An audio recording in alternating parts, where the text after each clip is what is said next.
Assalamualaikum warahmatullahi wabarakatuh. Rabbi srohli sodri wa yassirli amri wahlul uqdatang min lisani yafqahu qauli.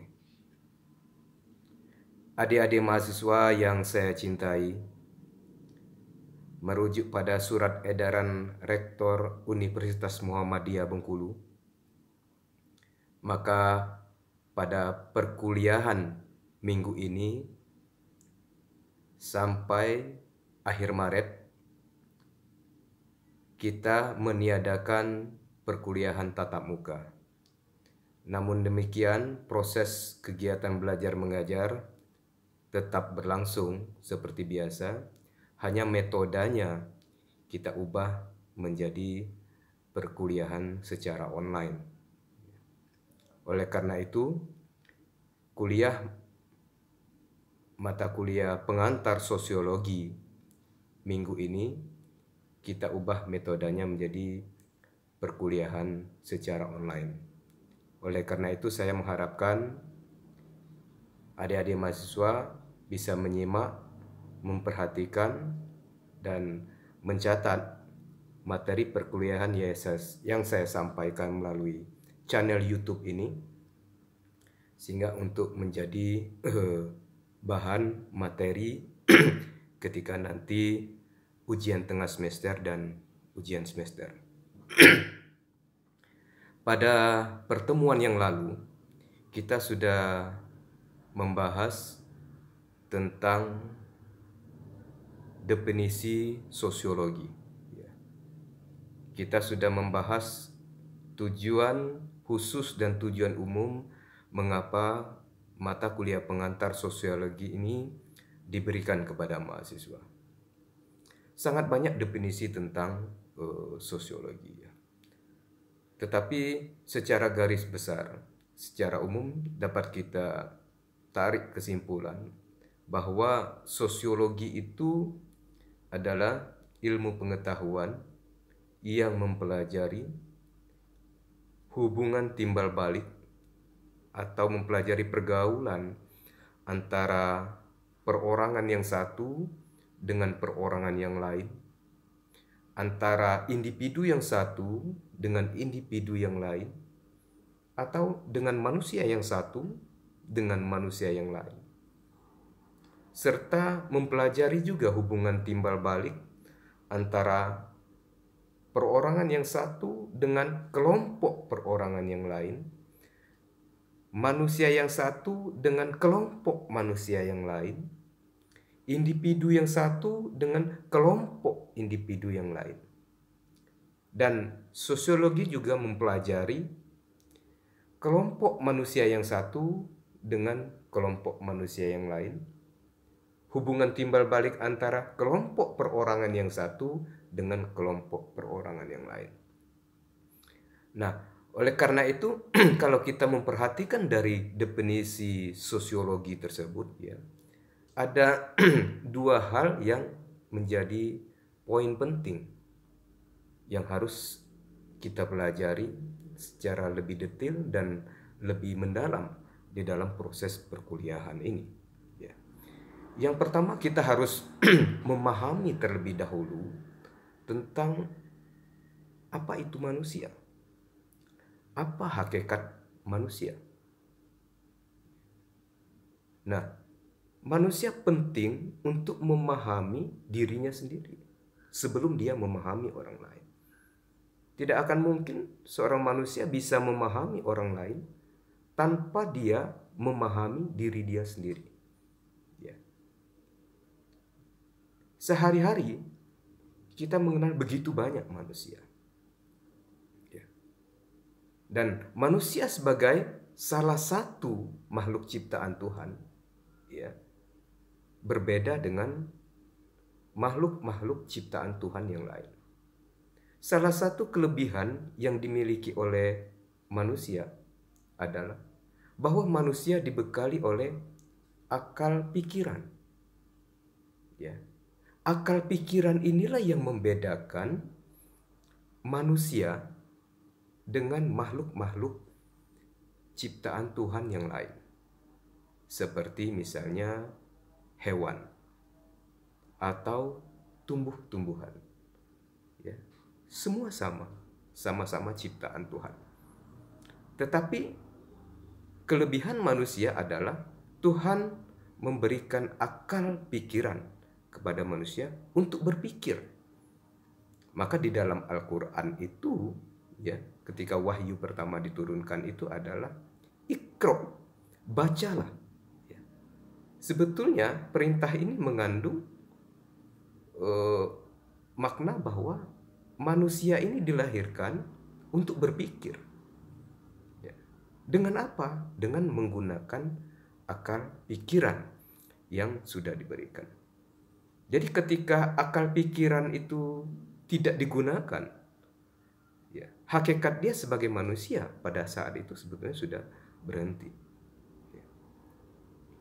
Mengapa kita harus menggunakan akal pikiran? Ya. Supaya kita bisa menghayati, memahami, serta menjalani proses kehidupan ini secara baik. Ya. Dengan menggunakan akal pikiran, ya, manusia akan muncul rasa ingin tahu, ya, terhadap lingkungan sekitar. Akan muncul hasrat ingin tahu terhadap hal-hal yang ditangkap oleh panca indera. Akan muncul rasa ingin tahu apa yang dilihat oleh mata. Akan muncul rasa ingin tahu apa yang didengar oleh telinga. Akan muncul rasa ingin tahu apa yang dicium oleh hidung. Dan akan muncul rasa ingin tahu apa yang dirasakan oleh lidah. Ya. Nah, bermula dari hasrat ingin tahu inilah sebetulnya, ya, munculnya pengetahuan, ya, dan ilmu pengetahuan di berbagai bidang, ya, atau yang sering disebut dengan sains. Ya. Jadi, apa sebetulnya itu pengetahuan? Pengetahuan itu merupakan kesan yang ditangkap oleh akal pikiran manusia.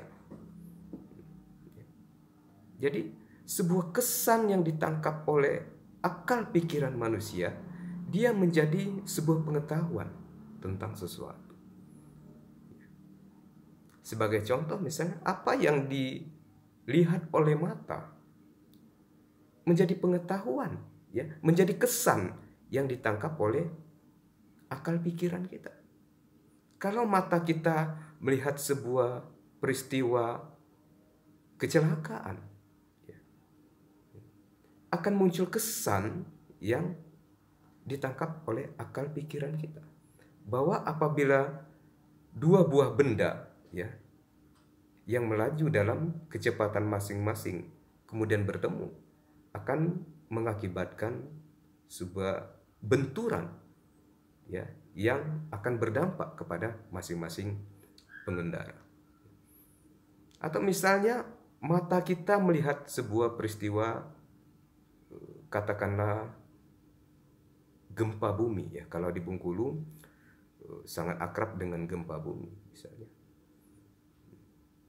Ya, mata menyaksikan korban-korban bergelimpangan, ataupun sebetulnya tubuh kita merasakan goncangan akibat gempa itu.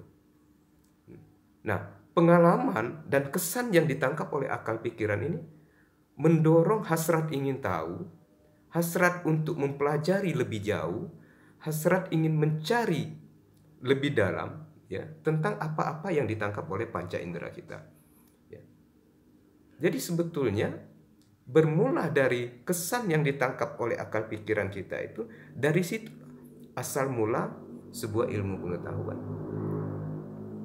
Sebagai contoh misalnya, kalau lengan kita, ya, tersayat benda tajam, kemudian mengakibatkan luka, kemudian menimbulkan darah yang keluar, ya, berwarna merah, ya, tubuh kita akan merasakan sakit, dan secara naluri kita akan terdorong untuk mencari tahu, ya, dan mencari obat supaya rasa sakit tadi bisa hilang. Ya. Nah, pengetahuan awal ini, ya, kesan yang ditangkap oleh akal pikiran kita ini sebetulnya menjadi asal muasal dari sebuah ilmu bedah yang kita kenal saat ini. Jadi sekali lagi, ya, yang membedakan manusia dengan makhluk-makhluk ciptaan Tuhan yang lain adalah bahwa manusia itu dibekali hasrat ingin tahu, dibekali akal dan pikiran yang semua itu mendorong manusia, ya, untuk melakukan sesuatu, bertindak sesuatu, ya, berinteraksi dengan lingkungan sekitarnya, ya, dan dari situlah peradaban ini dimulai. Satu, manusia. Kemudian yang kedua adalah masyarakat. Ya. Sangat banyak definisi tentang masyarakat. Ya. Selo Sumarjan misalnya mendefinisikan masyarakat itu kumpulan manusia-manusia yang menghasilkan sebuah kebudayaan. Dan ahli-ahli lainnya juga punya definisi sendiri-sendiri, ya, tentang apa yang dimaksud dengan masyarakat. Namun dari sekian banyak definisi-definisi tersebut, ya, sebetulnya pada intinya memiliki kesamaan. Bahwa masyarakat itu adalah, ya, kumpulan manusia-manusia, ya, yang hidup, ya, dalam rentang waktu yang cukup lama, dan mereka memiliki kesadaran, perasaan sebagai sebuah satu kesatuan, dan buah dari pada satu kesatuan itu mereka menimbulkan sebuah budaya, ya, sebuah kebudayaan. Mari kita lihat satu persatu unsur-unsur di dalam masyarakat tadi. Yang pertama, kumpulan manusia. Jadi untuk bisa dikatakan sebagai sebuah masyarakat, ya, harus terdiri dari manusia-manusia atau banyak manusia, ya. Tidak ada jumlah yang pasti sebetulnya berapa jumlah perorangan yang bisa disebut sebagai sebuah masyarakat. Ya. Ilmu sosial tidak membatasi itu, ya. Tetapi beberapa ahli menyebut minimal 2 manusia untuk bisa dikatakan sebagai sebuah masyarakat. Ya. Jadi dia bukan orang per orang, ya, bukan individu-individu, tapi dia kumpulan manusia, ya. Jadi kumpulan manusia. Yang kedua, kumpulan manusia tadi harus hidup di dalam rentang waktu yang cukup lama. Ya. Mengapa mereka harus hidup di dalam rentang waktu yang cukup lama? Karena, ya, manusia punya kecenderungan untuk berinteraksi. Ya. Dalam proses interaksi itulah manusia membutuhkan waktu. Ya. Kalau mereka hanya hidup dalam waktu yang sebentar, 1 hari, 2 hari, tidak bisa disebut sebagai sebuah masyarakat. Mereka harus hidup dalam rentang waktu yang cukup lama. Ya. Karena dalam rentang waktu yang cukup lama itu manusia bergaul dengan manusia yang lain dan menghasilkan manusia yang baru lagi. Ya. Mereka melahirkan, mereka berkembang biak, ya. Sehingga semakin lama jumlahnya semakin besar. Ya. Kehidupan ini bermula dari 2 manusia. Kalau kita membuka, ya, sejarah agama, ya, Adam dan Hawa. Tetapi dari 2 manusia ini berkembang biak, beranak pinak, sehingga menjadi besar jumlahnya seperti yang kita lihat saat ini. Jadi kembali lagi, jadi unsur yang kedua itu hidup di dalam rentang waktu yang cukup lama. Kemudian yang ketiga, kumpulan manusia tadi, yang hidup di dalam rentang waktu yang cukup lama tadi, mereka memiliki kesadaran sebagai satu kesatuan. Mereka memiliki kesadaran sebagai bagian yang tidak terpisahkan antara satu manusia dengan manusia yang lain. Mereka merasa terikat oleh satu kesatuan itu yang mereka yakini itu adalah sebuah kebenaran di dalam masyarakat mereka. Sebagai contoh misalnya, kita di Indonesia mengenal masyarakat adat. Masyarakat adat itu sangat taat kepada kebiasaan-kebiasaan atau adat istiadat yang mereka yakini bersama kebenarannya, dan mereka patuhi bersama keyakinan mereka itu. Sangat banyak sekali masyarakat adat di Indonesia, di Sumatera, di Jawa, di Kalimantan, Sulawesi, Papua. Bahkan dalam satu daerah misalnya terdiri beberapa masyarakat adat. Dan mereka merupakan satu kesatuan, memiliki kesadaran akan ikatan emosional, ikatan kebatinan yang mereka miliki antara anggota masyarakat adat yang satu dengan anggota masyarakat adat yang lain.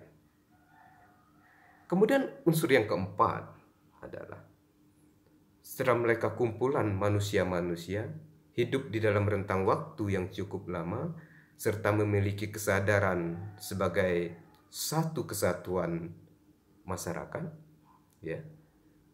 mereka juga dari proses interaksi, proses pergaulan di dalam hubungan sosial tersebut, mereka menimbulkan sebuah kebudayaan.